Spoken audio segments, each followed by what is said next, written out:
Hello friends, welcome to English Literature with Sumi. In today's video, we are going to discuss about the general prologue to the Canterbury Tales, and we are not only simply going to discuss about the summary of the general prologue, but we are going to discuss about its analysis, what deeper meaning we can find in the general prologue. So without wasting any time, let's start. The significance of the word Canterbury. So, the word Canterbury is the name of the place of the shrine of Saint Thomas A. Becket. Please remember this because it often comes in 1 mark questions, that what is the significance of the word Canterbury and what actually is meant by the word Canterbury. The plan of Canterbury Tales came to Geoffrey Chaucer's mind when one day he finds a group of people gathered in an inn called the Tabard Inn, and they were about to go on a pilgrimage to the shrine of Saint Thomas A. Becket. This is also important because it is important to know how the plan of any work came into the writer's mind so that he could work further on that work. So in this way, it came to Chaucer's mind. Now, Geoffrey Chaucer, he joins this group of people, which includes all classes of English society, from the highest to the lowest ranks, that is, from the people belonging to the aristocratic classes to the lowest sections of the society. Now, as the pilgrims they gathered at the Tabard Inn to go on a pilgrimage, the host of that inn, that is the Tabard Inn, he suggested that a storytelling competition should be held, because it's a pilgrimage is what? A traveling journey, a board journey from one place to another, and if nobody speaks or they do not enjoy their company or enjoy with each other, the journey will be tiresome as well. So he suggested that a storytelling competition should be held so that the journey passes away very pleasantly.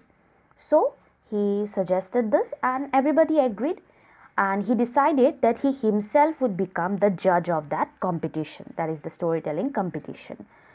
Now, Chaucer was not able to complete this work, but he has succeeded in giving us a clear picture of the contemporary English life through the Canterbury Tales.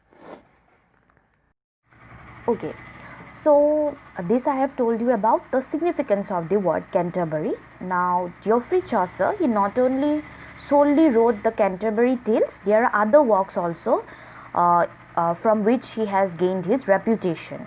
Now, if you want to know about Geoffrey Chaucer, I have made a completely separate video on the age of Chaucer, wherein I have discussed not only Geoffrey Chaucer but other his contemporary writers as well. So you can click on the I button. I will give there the link to this video, so you can click there and watch the video so that you could get a complete idea about who Geoffrey Chaucer was, what he has written, what was the historical background that was going on during that period and all that things. Now, after knowing the significance of the word Canterbury, it is important on the part of any reader to know about the historical background behind any work, because often the historical background influences the writer to write their works, and Geoffrey Chaucer was also influenced by his historical background and by his contemporary events that was taking place at that time. So let's see what events were taking place during that time. So the poem, that is the Canterbury Tales, was written at the end of the 14th century, which was a chaotic time in England because there was major things happening at that time in England. First and most important thing that was going on was the changes in the Catholic Church. So earlier, that is before the age of Chaucer also we can say, the society consisted of three estates or three classes we can say: the church, the nobility and the peasantry. Now, the church represented those people who prayed but they did not work for a living. The other two sections of the society, that is the nobility and the peasantry, they support the church people. Then the nobility were bound to the rules of chivalry and courtly manners, that is the nobility consisted of those people belonging to the chivalry, that is the soldiers, the knights and all that, and courtly manners, that is the members of the court. Then the peasantry, of course, it represents the working class. So these were the three estates or the classes of people that was before the medieval society. Now in the late 14th century, this structure, that is the structure of the church, then the nobility and then the peasantry, it began to crush down or break down due to the peasant revolts that began to take place. And a new middle class began to emerge in the form of educated workers. Earlier there was no middle class. Before Chaucer there was no middle class. But during the age of Chaucer, this new middle class, they began to emerge in the form of educated workers such as merchants, lawyers. These people were those people who were educated and they are working for a living as well. And Geoffrey Chaucer himself was one of the member of the new middle class. Thus, the Canterbury Tales, it not only depicts but also satirizes the conventions that was occurring during that period. Now, in the general prologue, the narrator, or we can say Chaucer, he introduces to us these characters or these travelers who were going on a pilgrimage. These characters include the knight, the squire, the yeoman, the prioress, the monk, the friar, the manciple, the pardoner, the merchant, the clerk, the man of laws, the franklin, the guildsman, the cook, the reeve, of course the host, the shipman, the physician, wife of Bath, the person, the ploughman, the miller, the summoner and the narrator. And in my next video, that is my upcoming video, I'll be discussing few of the stories that few of these characters narrated. Maybe I'll Now let us come to the analysis of the general prologue. Now let me make it clear before you that I'm not discussing about the summary of the general prologue, but I'm reading in between lines and I'm making you realize that the way the characters are portrayed are actually not the way the narrator or the writer wants us to see them. There are hidden meanings within these portrayals. So let us see. So the prologue opens with a description of April and arrival of spring. So this is also the time when people desire to go on a pilgrimage according to the prologue. Now the first sentence of the prologue regarding April and spring is significant, as this particular line have been used by many writers since Chaucer's time, and many writers used it in different ways. Then the narrator introduces to us the different travelers in the company. This shows the narrator not only as a character within the company but also as an author, because he is the one who can mold the characters according to his wishes and desires. The narrator begins by describing the knight. He describes him without using any satire, which we can clearly see in the other portraits that he is going to describe. Then he describes the knight's son, that is the squire, who is not yet as noble as his father because he is a young man growing up, enjoying his teenage days. So he is only learning the proper ways to be good and excellent knight. So in the prologue, what you will see through the lines is that he is presented as one who is just learning the things. But we should also remember that apart from his noble and subtle ways, he always acts according to his social position. He knows that he is a member of the chivalric order and he should behave as one. Then the narrator, while describing the yeoman, that is the knight's only servant, in a way portrays the knight through the yeoman, because through showing us that the knight takes only one servant with him, the narrator presented the knight as both noble and humble. This means that the knight is noble in his social position, but he is also humble as he travels with only one servant. This means that the knight does not misuses his social position to take as many servants as he wanted. He needs only one servant, and so he takes only the yeoman with him. Next, the narrator describes the prioress. Now, the description of the prioress is mocking because the narrator makes fun of her and he mocks at her desire to speak French, which shows that she tries to adopt the behaviors of the members of the noble court, because French is usually spoken by the upper class people. Her fancy rosary, the rosary that she used as a symbol of her piousness or her religious piousness as such, suggests that she is more devoted to earthly possessions than to Christ. Because if she would have been devoted to Christ, she would have used a simple rosary, but she is using a fancy one. Now, in describing the monk, the narrator satirizes him by portraying him as a hunter.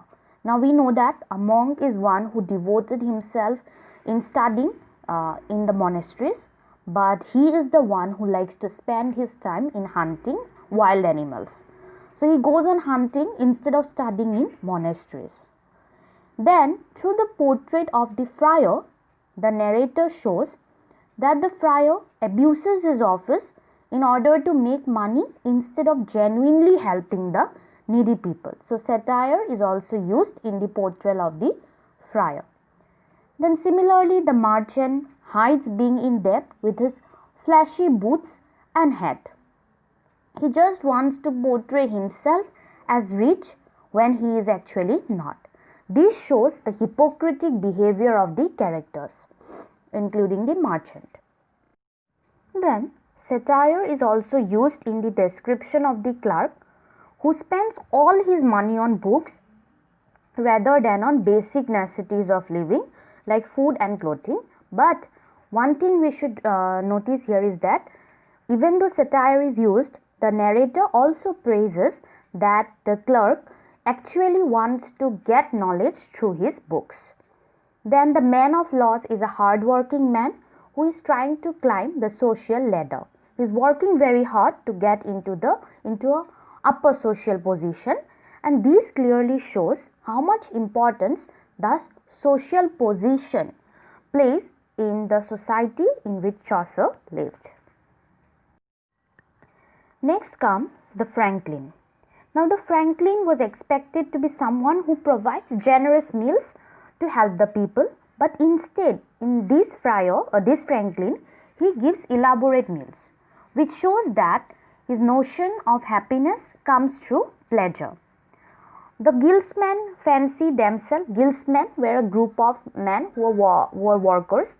They fancy themselves as important persons of town, when in reality they are not, they are only workers.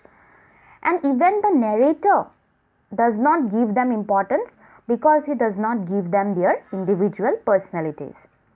Then we have the cook, Roger de Vere. He is presented as traveler and also as a worker working with the travelers, and he is based on a real person, and his name was given here as Roger de Vere. Then there comes the shipman.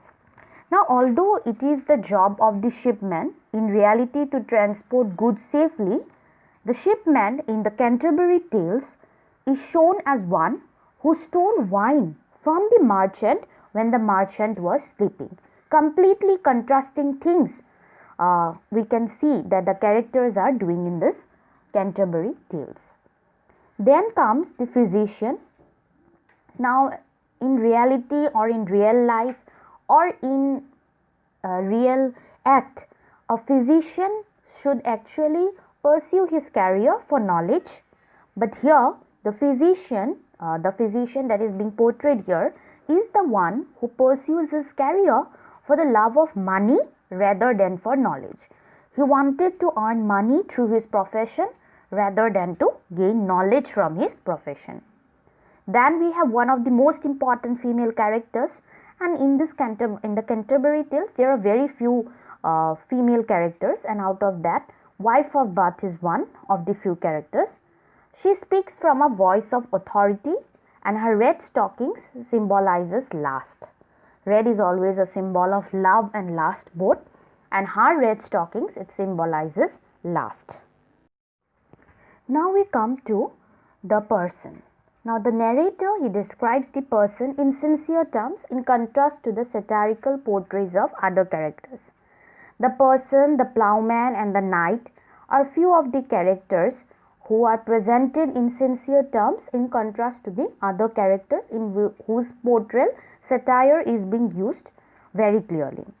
So the narrator describes the person in sincere terms as a person only. Then comes the plowman.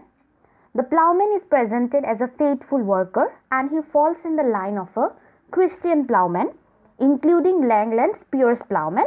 William Langland is one of the contemporaries of Geoffrey Chaucer and he is known for his poem, that is Piers Plowman. Then the narrator describes the reeve, minor characters reeve, miller, the summoner, the pardoner, the manciple. All this I have not discussed here because according to me, the characters that I have discussed so far are the most important characters, and these are also important, but we cannot explain everything here.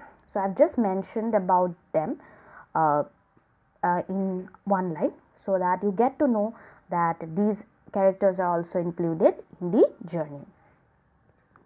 Now, after the narrator introduces to us the characters, different characters who are going on a pilgrimage, the host suggests, as I have already told you, that a storytelling competition should be held, and he suggests that everybody involved in that journey should tell or narrate 2 stories while going on that journey and 2 stories while returning from that journey. So the next morning, they stayed at the inn during that night, and the next morning the host wakes up everybody and the storytelling session begins, and the knight was the first one who begins telling the story. So in this way the general prologue comes to an end. So after discussing the analysis of the general prologue to the Canterbury Tales, it is important for us to also know about the themes that was present in the Canterbury Tales. So these were the 5 themes that according to me were the most important. They are social satire, friendship and company, courtly love and sexual desire, charge corruption, competition. So these are the 5 major things, and if you can remember these 5 major things, you can remember the entire Canterbury Tales, because these are the themes which are involved in the Canterbury Tales. First, let us see what is meant by social satire. Now, I have already told you in the introduction that medieval society was divided into 3 estates: the church, the nobility and the peasantry. Now, the general prologue to the Canterbury Tales is an estate satire. We can say it as social satire. Now, in the host's portrait of the pilgrims, that is the characters, he sets out the functions of each character and satirizes how members of the estate fails to do their duties towards the church and towards their own classes. The social satire that the host sets up in the general prologue, it continues throughout the tales of the pilgrim's tale. The nun's priest tale, it satirizes courtly love by putting chivalry in the setting of a barnyard. And similarly, there are other stories as well which satirizes other characters. In her prologue, the wife of Bath presents a parody of religious logic, giving her own readings of the scriptures and all that. So in this way, social satire presented in the prologue. Now in the prologue also, I have mentioned in some points in the characterization of some of the pilgrims that the knight is not presented in a satiric way. Similarly, the person is also not presented in a satiric way. But if we take it together, the general prologue or even the Canterbury Tales as a whole is a social satire, because it satirizes the prevalent social structure in the society during that time. Then comes friendship and company. Friendship can be seen on 2 scales. that is the brotherly connections between two individuals, or the ties that exist among the members of the company.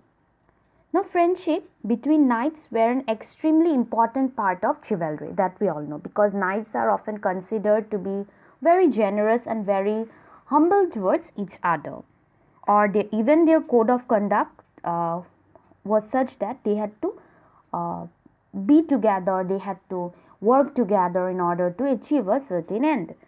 So, in the Knight's Tale, the Palamon and Argyle must choose between their chivalric bond, and I am not going to discuss about that tale here. So, friendship between two individuals that turns into rivalry plays a key important role in many of the tales, which we'll come to know if we go through the stories. The concept of company is also a form of friendship that has its own social and economic rules. The company of the pilgrims are enjoying each other's company and they are listening to each other's story. So, comes courtly love and sexual desire. Now, courtly love is a medieval concept. It is usually followed during the medieval times, and it is a very important concept in the poetry of that time. It is actually an admiration and love in a noble and chivalrous fashion. This type of love exists outside marriage.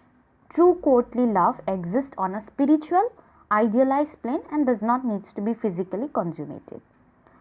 So, in this general prologue, we could see courtly love or the desire in many of the characters' tale, and the last that we are talking about is also seen in this one, the wife of Bath's red stockings, because that is a symbol of desire. So, courtly love is satirized in many of the tales that do not take place among the nobility, and in this way it plays a large role in the Canterbury Tales. The opening to the general prologue introduces both noble love and carnal lust. Men long to go on pilgrimages, Chaucer says, both when they feel religious zeal and also when they feel physical desire. So, in this way, sexual desire and courtly love is also one of the important themes in the general prologue to the Canterbury Tales. Then comes church corruption or corruption of the church. So, the Catholic Church was an enormously powerful force in the medieval society and it was extremely wealthy. The corruption in the church is one of the major changes that was taking place in the medieval society. And in many of the characters, we could find that corruption was evident, as we can be seen in the prioress's portrayal, or even in the monk's portrayal, or even in many of the other characters' portrayal as well, who are characters belonging to the church. They are more devoted to worldly pleasures and to enjoy themselves out in the society than to devote themselves towards the church or towards Christ or God. So, in this way, the corruption of the church is also evident in the Canterbury Tales. Lastly, the theme of competition. So, the premise of the Canterbury Tales is itself a tale-telling competition between the pilgrims on their way to Canterbury, which is clearly evident in the general prologue.